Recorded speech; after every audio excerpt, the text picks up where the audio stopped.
What's going on, weekend woodworkers? In today's video, we're going to be building this YouTube famous Christmas tree. And I'm going to show you by far the easiest way to build this Christmas tree without any fancy jigs, and you can even use scrap wood, or you could even use cedar fence pickets. So in order to make this build, I'm going to be using just a simple 1x3 poplar board that I got from Home Depot, just so that way it makes the dimensions real easy.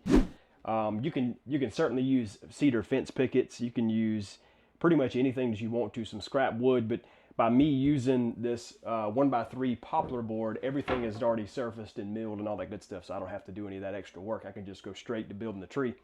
So we're going to be cutting some extremely simple angles. This is going to be all 30-degree angles. Every cut is going to be a 30-degree angle. We're going to set up our chop saw, or our miter saw, whatever you want to call it. We're going to set up our miter saw to 30 degrees, and we're not going to move it, okay? These four bottom boards, 1, 2, 3, 4, those boards are identically the same. In this situation, we're just going to be doing 8-inch boards right here. 8 inches, 8 inches, 8 inches, 8 inches from long to short. This top board is also 8 inches, but the long and the long are going to be on the same side.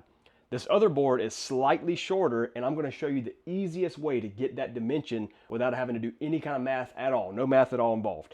And this bottom one, we're simply going to get our dimension after we put the tree top together. And then we'll put a board between the bottom here, and we'll put a little mark, Gonna be extremely easy. Same thing with the very bottom board. So let's get to doing some cutting.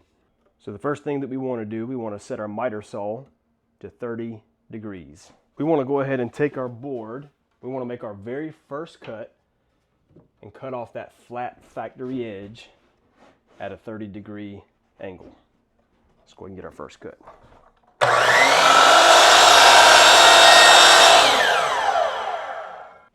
So now we got our first 30-degree miter, so we're going to take and we're going to measure this 8 inches from the long point, and put us a little mark. We're going to take our board, which we just marked, we're going to lay it up on our miter saw and line everything up perfectly as if we're ready to cut it. And then once we have our board where it's supposed to be, we're going to take another board, we're going to sit it just against our board that we're going to be cutting, and this is going to be our stop block. So we're going to be able to make repetitive cuts now with the stop block. Secure that real good, and now we're going to make 4 cuts. Okay, so first cut's going to make our first board. We're going to slide it up, cut another one, slide it up, cut another one.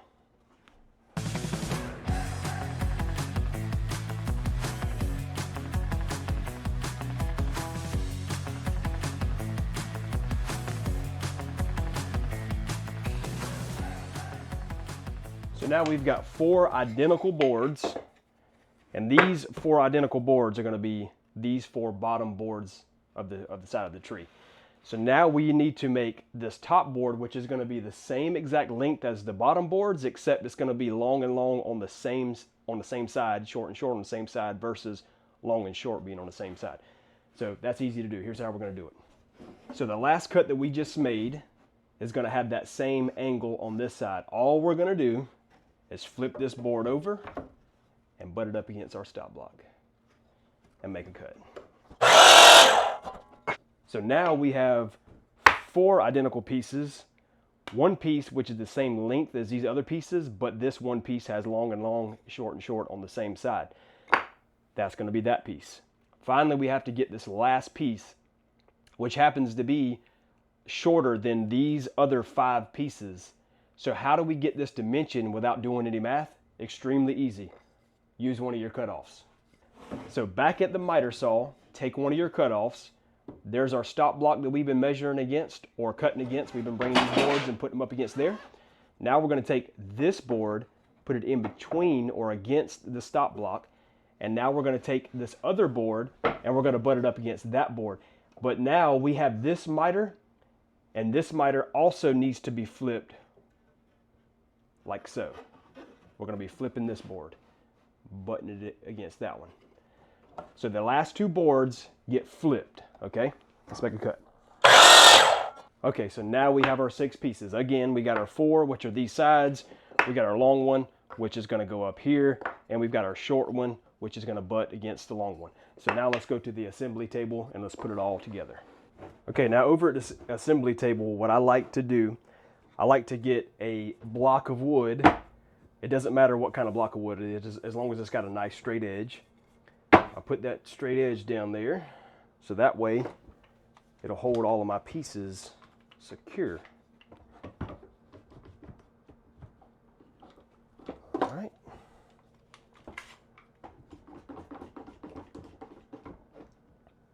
Okay, so I like to go ahead and lay these out as if I were about to put them together, just so that way I don't get confused on where they all go. So let's first make sure we got our, okay, so that's our one special board, the one that has long and long. This is our one shorter board. Obviously, this board has to be on one side, that board has to be on the other side. So let's go ahead and separate those two, and then we just grab two of our all four of these are the same, so we'll grab two of those for each side. We've got our special one here, our special one there. Those are going to be our top ones. So what we'll do is we'll just go ahead and take everything, lay it out as if the tree is going together.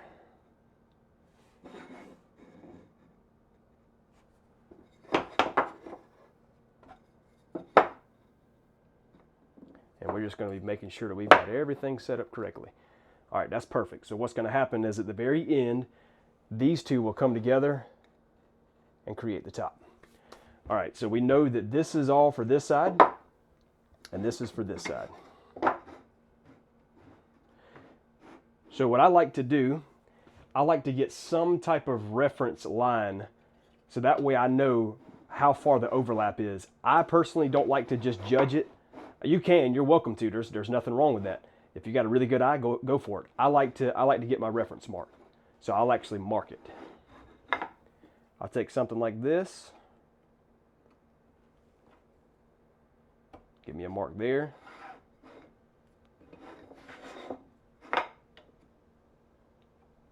And give me a mark there. So now I have an exact overlap whenever I go to assemble this, so that way there's no guessing or any of that.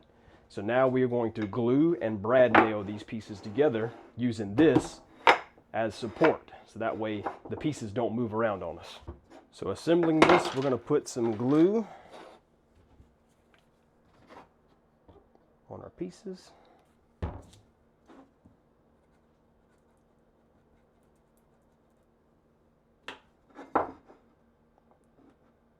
Line up our marks.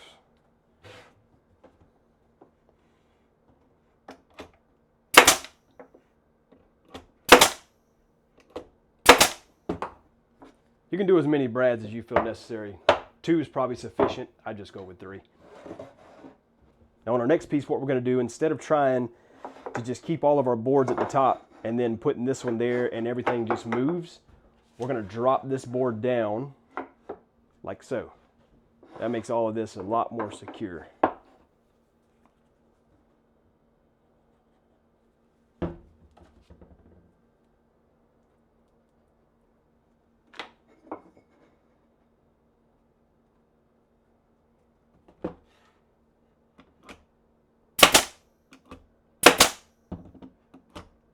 All right, so we've got one side done, glued and nailed. That's that one side. We'll set that aside for right now.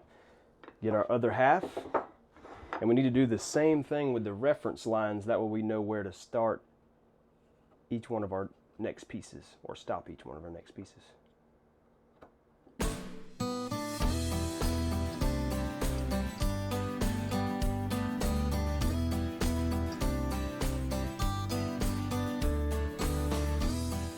All right, so now that we've got both halves, we need to join these two together. The easiest way to do that is by using our same block we got here. Put this side with the shorter piece against the stop block, and put this side with the longer piece like so. And then we'll nail it. And now we got something to actually nail against. So we're going to glue and put a couple brads in.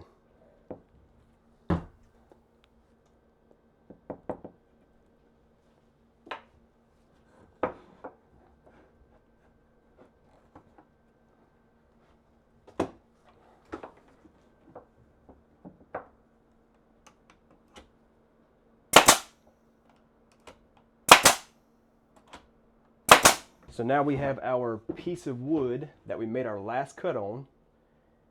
And what we'll do, actually let's move that out just a hair. Get our board in here. Okay. And we want to move the whole tree over until we get the long point right at the very end of the short point of the bottom of the tree. We'll make a mark over here where these two line up. And that's actually going to be our long point. So the cut is going to go like that. I'll make this cut and I'll be right back.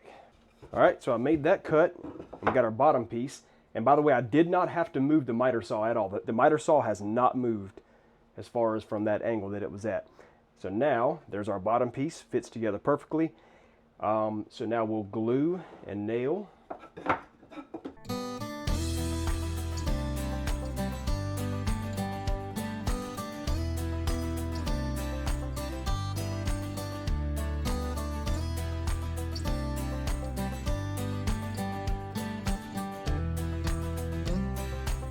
So that's the main part of the frame of the tree. Now all we need is this little trunk. And really that trunk is just really based, you know, up to you. It's personal preference, however you would like to do that. If you think a fatter trunk or a shorter, smaller trunk, it doesn't really matter. So I'm just gonna go cut a piece. One thing that you have to do, you have to make sure that you've got long and long on the same side, short and short on the same side. If not, you'll have a lopsided little trunk right there. So long and long on the same side. So we got our center mark at the bottom of the tree. We got our center mark on the base. So now we're going to glue and nail, and that's going to be it. So over, move it out a little bit, and I like to put one more right there in the middle. So there you have it, the YouTube famous Christmas tree that anybody can build. You could build it out of scrap wood, cedar fence picket, doesn't really matter. But in this video, I'm going to put my own twist to this Christmas tree, and we're going to make it just a little bit different. So go and watch this video.